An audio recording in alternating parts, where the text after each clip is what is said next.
अस्सलाम वालेकुम दोस्तों। जी त अॼु मुंहिंजो जेको मौज़ू आहे उहो आहे बेहयाई समाज जी तबाही ऐं हया जी अहमियत। दोस्तों मोहम्मद इसाक परियाड़ अॼु अव्हां सां हिकु अहिड़े मौज़ूअ ते ॻाल्हायां थो, इहो सिर्फ़ु आहे बेहयाई।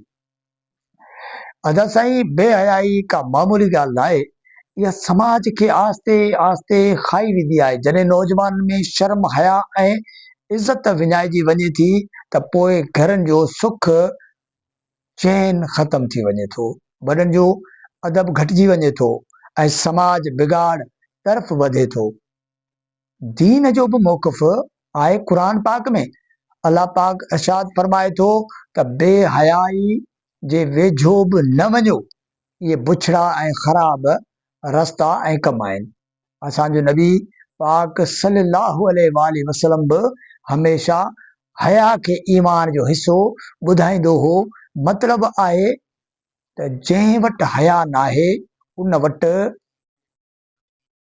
वटि सम्झो कुझु बि न आहे, उन वटि ईमान बि मुकमल न आहे।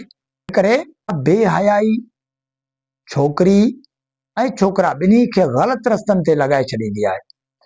टीवी, मोबाइल ऐं सोशल मीडिया ते अहिड़ियूं शयूं ॾेखारियूं वञनि थियूं जेके नौजवाननि जे ज़हननि खे ख़राब कनि थियूं। अहिड़े बिगाड़ सां चोरी, ज़ना जहिड़ा ऐं क़त्ल जहिड़ा ॾोह वधनि था।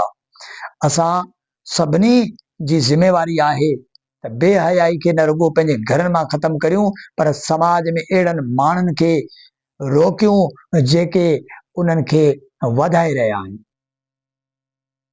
वालिदिन खे घुर्जे त पंहिंजे ॿारनि खे वक़्तु ॾियनि, उस्ताद सुठी तरबियत ॾियनि ऐं अॻुवान कानूनी क़दम खणनि।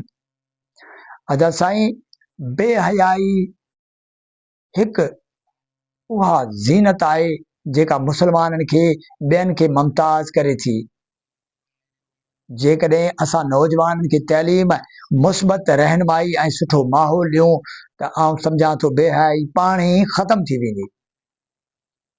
तंहिं करे प्यारा भाइरो ऐं भेनरूं, अचो त सभु गॾिजी इहो अज़म कयूं त बेहयाई ख़िलाफ़ आवाज़ उथारींदासीं ऐं हया ऐं पाकीज़गी खे पंहिंजी सुञाणप बणाईंदासीं। अलाह पाक असां सभिनी खे शर्म हया सां ज़िंदगी गुज़ारण जी तौफ़ीक़ अता फरमाए। आमीन सुमा आमीन। प्यारा दोस्तो, जीअं त यूट्यूब चैनल आहे, चैनल उनखे सब्सक्राइब कयो ऐं मुंहिंजे फेसबुक ID खे फॉलो कयो त जीअं तव्हांखे रोज़ नए टॉपिक जी वीडियो मिलंदी रहे।